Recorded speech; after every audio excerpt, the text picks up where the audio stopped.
बहुत समय पहले की बात है। ऊंचे ऊंचे पहाड़ों, हरे भरे जंगलों और बहती नदियों के बीच बसा था एक समृद्ध और शांत राज्य, सूर्यगढ़। यह राज्य अपनी खुशहाली, न्याय और आपसी प्रेम के लिए दूर दूर तक प्रसिद्ध था। सूर्यगढ़ का राजा था महाराज विक्रम सिंह, एक वीर, बुद्धिमान और दयालु शासक। वह अपनी प्रजा को संतान की तरह मानता था और प्रजा उसे पिता की तरह पूजती थी। महाराज विक्रम सिंह का एक ही पुत्र था, आरव। आरव की उम्र मात्र 9 वर्ष थी। वह चंचल, जिज्ञासु और बहुत ही संवेदनशील बालक था। उसे घुड़सवारी पसंद थी, तलवार चलाना सीख रहा था, लेकिन उससे भी ज्यादा उसे कहानियां सुनना और आम लोगों के साथ समय बिताना अच्छा लगता था। वह अक्सर महल के बाहर जाकर बच्चों के साथ खेलता और बूढ़ों की बातें ध्यान से सुनता। एक दिन महाराज विक्रम सिंह गंभीर रूप से बीमार पड़ गए। पूरे राज्य में वैद्यों को बुलाया गया, पूजा पाठ हुए, लेकिन बीमारी दिन ब दिन बढ़ती गई। महल में उदासी छा गई। आरव रोज अपने पिता के पास बैठता, उनका हाथ पकड़कर कहता, पिताजी, आप ठीक हो जाएंगे ना? राजा मुस्कुराकर उसके सिर पर हाथ फेरते, लेकिन उनकी आंखों में चिंता साफ दिखाई देती थी। एक रात जब महल में दीपक धीमे धीमे बुझ रहे थे, महाराज विक्रम सिंह ने अंतिम सांस ली। जैसे ही यह समाचार फैला, पूरा सूर्यगढ़ शोक में डूब गया। बाजे गाजे बंद हो गए, बाजार सूने हो गए और हर आंख नम हो गई। आरव अपने पिता के शव के पास बैठा फूट फूट कर रो रहा था। पिताजी, मुझे अकेला छोड़कर मत जाइए। लेकिन मृत्यु के आगे कोई कुछ नहीं कर सकता। राजा के निधन के बाद राज्यसभा की बैठक हुई। परंपरा के अनुसार राजगद्दी राजा के पुत्र को ही मिलती थी, लेकिन आरव तो अभी बच्चा था। कई दरबारी चिंतित थे, कुछ स्वार्थी लोग इसे अवसर मान रहे थे।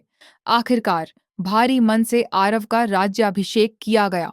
सोने का ताज उसके सिर पर रखा गया, लेकिन वह ताज उसे भारी लग रहा था। उसकी आंखों में डर, दुख और असमंजस था।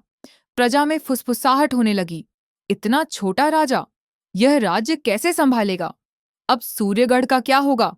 पड़ोसी राज्यों के राजा भी हंस रहे थे। उन्हें लग रहा था कि सूर्यगढ़ अब कमजोर हो गया है।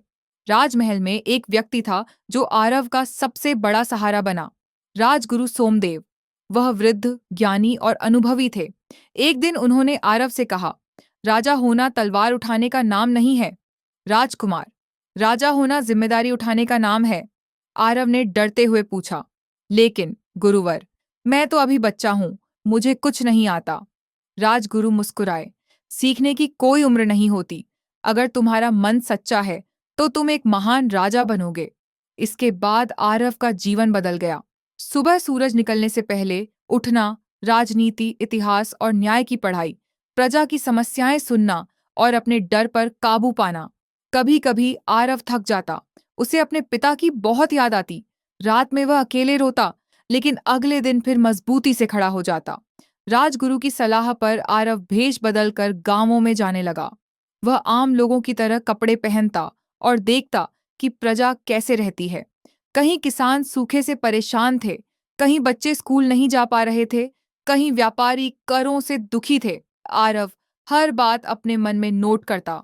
एक दिन दरबार में दो बड़े जमींदारों का झगड़ा आया। सब सोच रहे थे कि छोटा राजा क्या फैसला देगा। आरव ने दोनों की बात ध्यान से सुनी, सबूत मंगवाए और निष्पक्ष निर्णय दिया। उस दिन पहली बार दरबार में सन्नाटा छा गया। लोगों ने महसूस किया कि यह बच्चा सुनता है, समझता है और न्याय करता है। कुछ महीनों बाद पड़ोसी राज्य कालगढ़ के राजा ने सूर्यगढ़ पर आक्रमण की तैयारी कर ली। उसे लगा कि छोटा राजा डर जाएगा। दरबार में भय फैल गया। सेनापति युद्ध चाहते थे, लेकिन आरव ने कहा, हर समस्या का हल युद्ध नहीं होता। उसने कालगढ़ के राजा को संदेश भेजा, मित्रता, व्यापार और शांति का प्रस्ताव। साथ ही उसने अपनी सेना को भी तैयार रखा। कालगढ़ का राजा आरव की समझदारी से प्रभावित हुआ। बिना युद्ध के समझौता हो गया। प्रजा ने राहत की सांस ली। छोटा नहीं, सच्चा राजा समय बीतता गया। आरव बड़ा होता गया, लेकिन उससे भी ज्यादा बड़ा होता गया उसका दिल और दिमाग। उसने स्कूल खुलवाए, किसानों के लिए सिंचाई की व्यवस्था की और करों में राहत दी।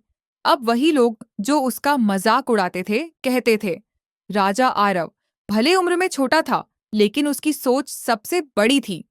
एक दिन आरव अपने पिता की समाधि पर गया। उसने हाथ जोड़कर कहा, पिताजी, मैं परफेक्ट राजा नहीं हूं, लेकिन मैंने पूरी कोशिश की है कि आपकी तरह सच्चा इंसान बन सकूं। हवा चली, जैसे आशीर्वाद मिल रहा हो। उस दिन आरव को महसूस हुआ कि ताज सिर पर नहीं, दिल में होता है। उम्र छोटी हो सकती है, लेकिन अगर हिम्मत, ईमानदारी और करुणा हो, तो कोई भी सच्चा राजा बन सकता है। लाइक द वीडियो और सब्सक्राइब के बेल आइकॉन दबाना ना भूले।